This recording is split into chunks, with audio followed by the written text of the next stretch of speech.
I'm not alone today. I'm with a young South African woman. I'm going to give her a chance to introduce herself. But we're actually looking at the upcoming week, the National Child Protection Week, which is commemorated every year. You know, annually we commemorate this week just to raise awareness of the rights of children, and as articulated as also in our constitution and also in the acts, Children's Act 38 of 2005. So as I said, I'm not alone. I'm with a young South African. She recently graduated her LLB, and she's currently a candidate attorney. So I would ask that she introduces herself.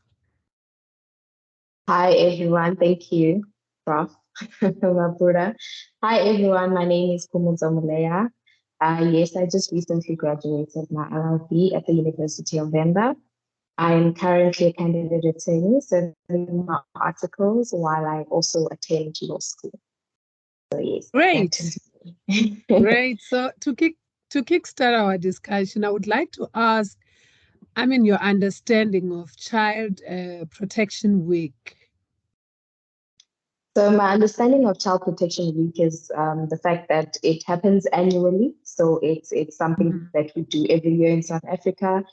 It's basically centered around children's protections, children's rights, trying to create an awareness for the children's rights, their protection as well, and maybe also our responsibilities towards these children's rights.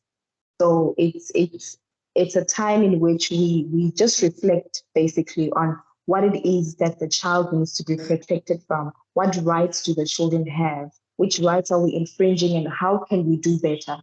So that is my understanding of child protection. Yes.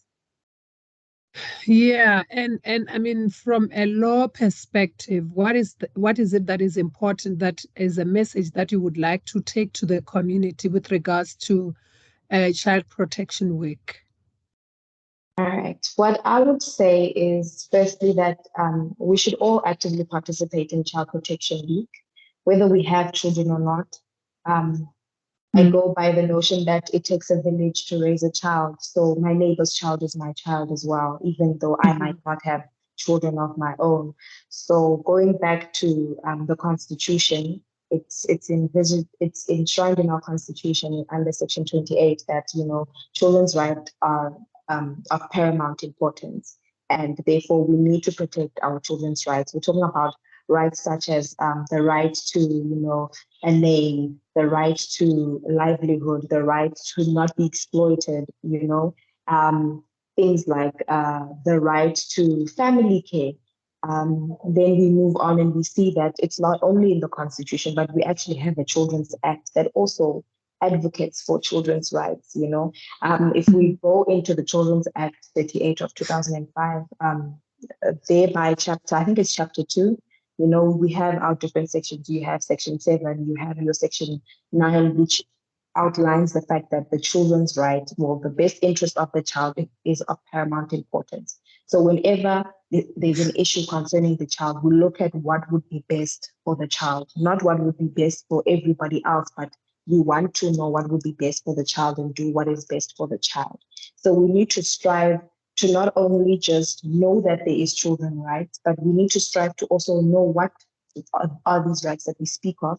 We need to understand these rights, and we need to know the responsibilities that come with these rights, because we don't just have the rights, we also have the responsibility towards children's rights. So if we could all come together during this time, and not just during this time, but make it a regular thing to protect our children, because the children are in essence the future at the end of the day. So yeah, from a law perspective, I would say if we could all get well acquainted with the children's rights. I mean, the Bill of Rights is anywhere and everywhere. You can download the Bill of Rights, can download the Children's Act. It's not a lot of reading to do, but it's also self-educating yourself, because you might be infringing on your child's rights without knowing that you're actually infringing on your child's right. So yes, I that's what I love would that. say. I love that you touched upon, the best interest of the child. I'm just looking around to say, would you say in your observation this is done optimally? Would you say that we are doing a great job in terms of advocacy? There are challenges. I'll give you an example of, when we talk about the best interest of a child, where you find that two parents are fighting, or two parents have separated, or two parents have divorced, or Yeah. sometimes two people were not even married, but, a child came, which is a blessing. And you find that of the two people who are fighting, one is denying the other access to the child. And as I know, Yeah. as a mental health practitioner, in the Mhm. fraternity of clinical psychology, I know that when we talk about best interest of the child, a child needs both the parents, whether they are We're divorced, whether together or they're not. Yeah. separated, whether they are staying together or not. A child needs his father or her father, whether they're staying together or not. So would you say that when you look in terms of, as you've said, when certain things had to, have to have interventions, advocacy, we can talk about so many institutions that stand to do this. Would you say that we are doing this optimally as South Africans? What is your observation there?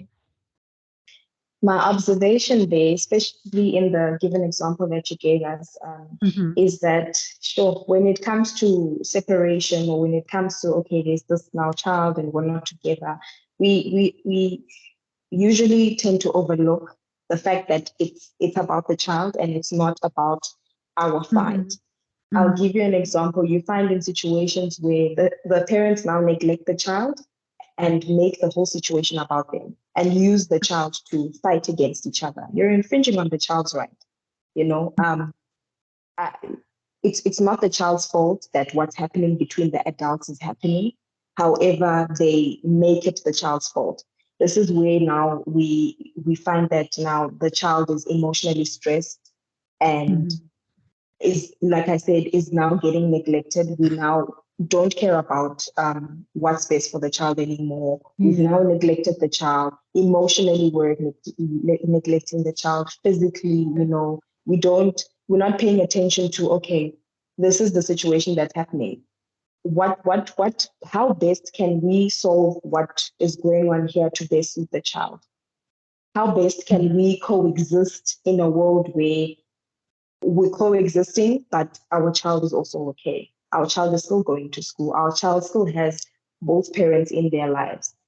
Some situations you might find that it gets to a point where we now say, okay, I'm keeping the child. And then we push the father out of the picture. And as you said, a Mhm. child needs both their parents to Yeah. survive, and we Yeah. find a lot of young children living in households with just single parents when in actual fact, this could have been resolved by a simple conversation. This could have been resolved also by simple interventions. We have children's court, we've got counselors, we need to make use of all of these things that are made available to us.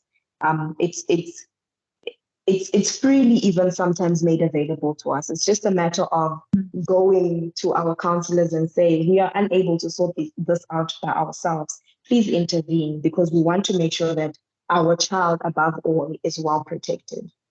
So I think there's a bit of neglect in that area as well. We forget about the Right. child and focus about things that are not necessary to focus on.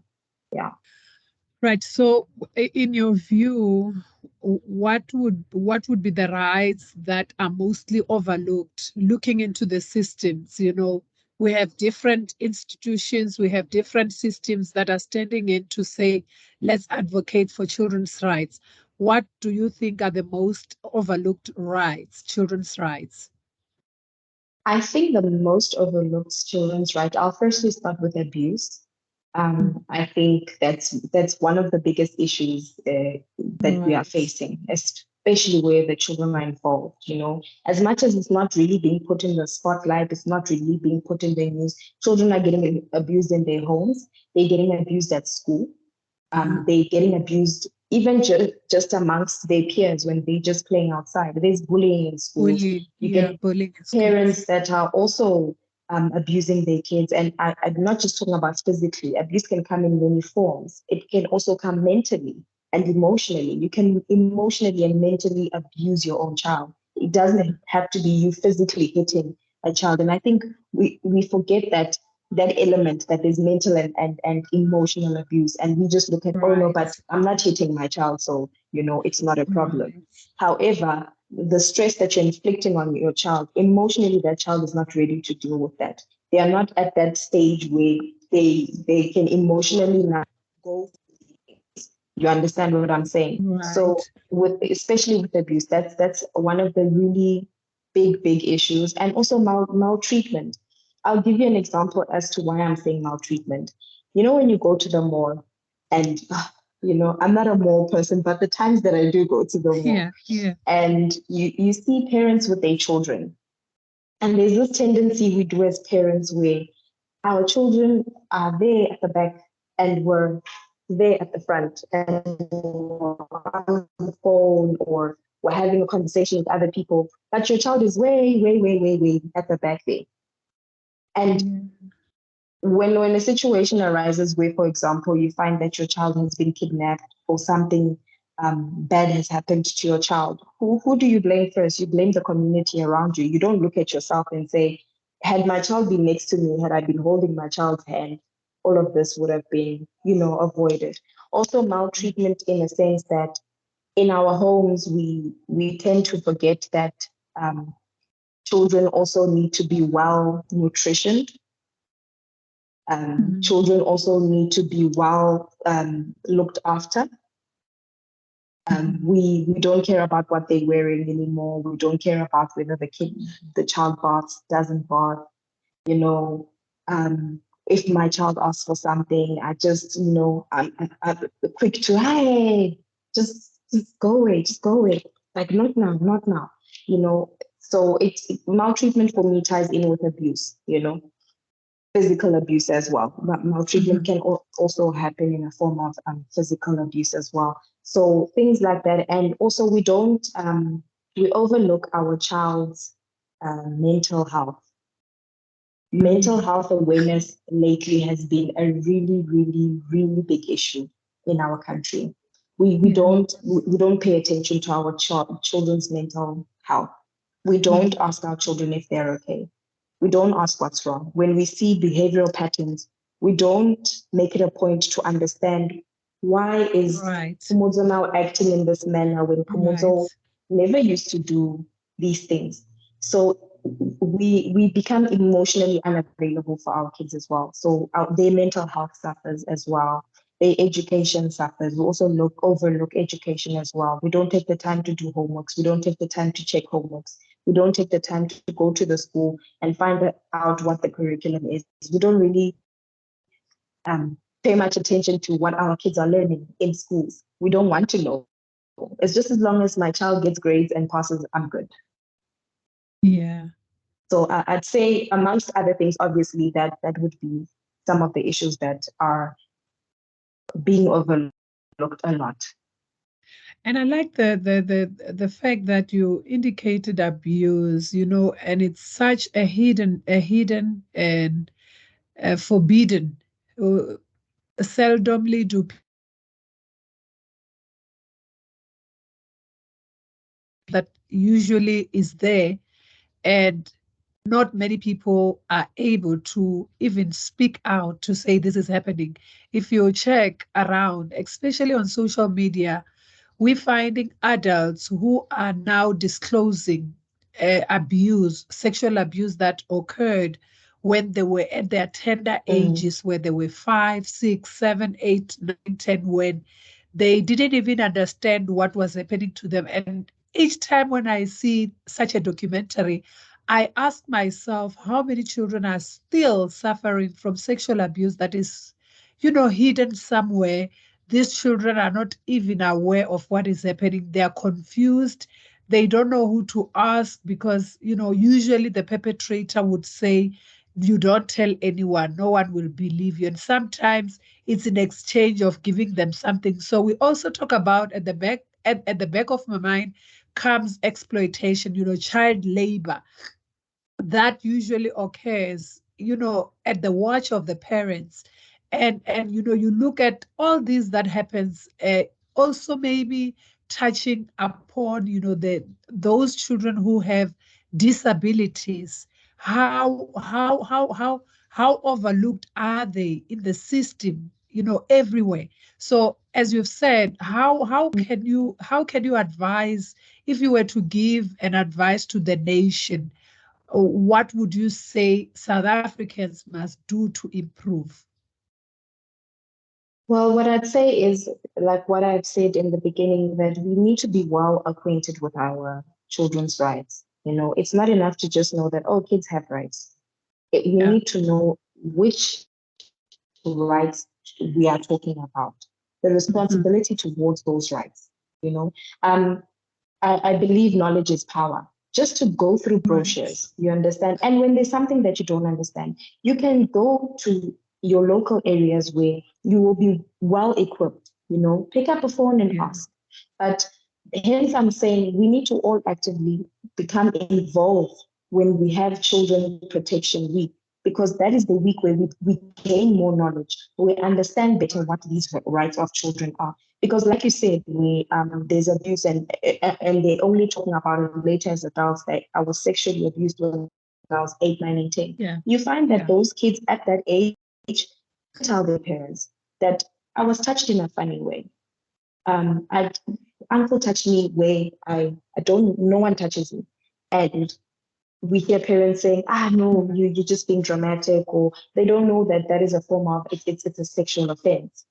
As long as there was no penetration, it's okay. So we Yeah. need to continue to Yeah. well educate ourselves in that regard, because a touch today can be something further tomorrow.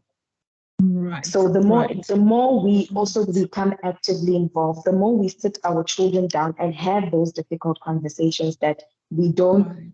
like having because they are uncomfortable, the more we can come together as a community, as a country, as a whole, to solve these issues that we are having. It's not that it's impossible, it's that we need each and every person to be actively involved. We need each and every person to stand up and say, look, I want to Right. find out more about Child Protection Week, and I also want to be involved. It's not only the parents that get involved, each and everyone, each and every member of the community should get involved, because at the end Yeah. of the day, we were also once kids. We also were once fought for. So let's fight for the future of our tomorrow. Because if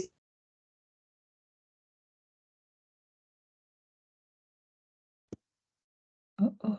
we don't fight for these children, so that's how I feel that people can become actively involved. The more actively involved we are, the more we go out in our communities and educate each other, the more we can bridge this gap of the child protection.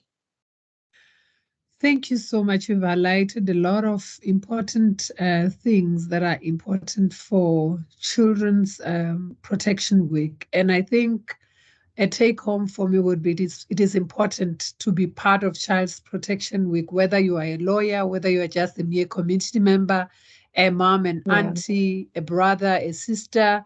And I think to clinicians or healthcare workers, it's important that when we see our children, we must know that we need to take care, extra care, because we know this is a vulnerable group.